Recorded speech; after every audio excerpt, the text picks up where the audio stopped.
Last race was supposed to be a cakewalk for Lujan. His district covers northern New Mexico, a Democratic stronghold since anyone can remember, and his opponent has come out of nowhere. But the race that gets the least amount of publicity could also produce the biggest upset. The latest polls show Mullins is closing in. News 13's Amanda Goodman reports.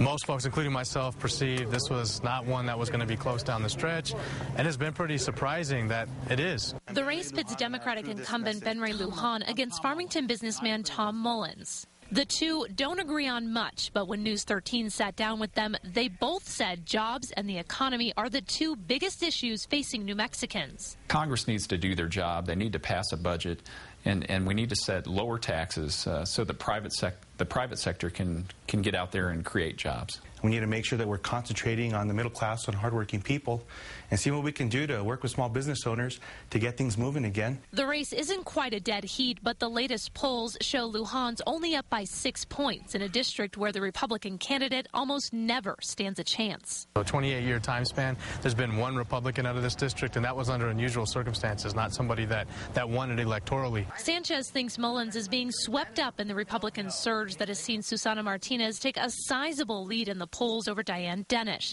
Martinez is polling better than most Republicans do, with Hispanic voters up north, which could have a spillover effect for Mullins.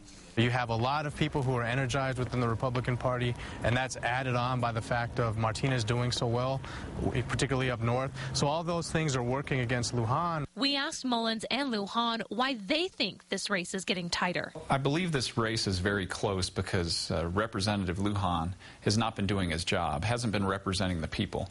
And I've heard that on the campaign trail. All over the country there's close races, and it's something that you should never take for granted. You have to continue to work hard, always work hard.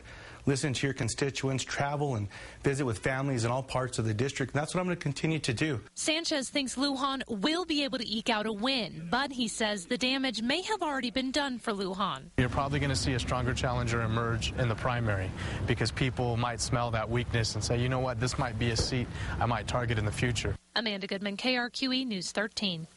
If you would like to hear more of what the candidates had to say, we have posted the raw interviews with Congressman Lujan and Tom Mullins on KRQE.com under the On Politics tab.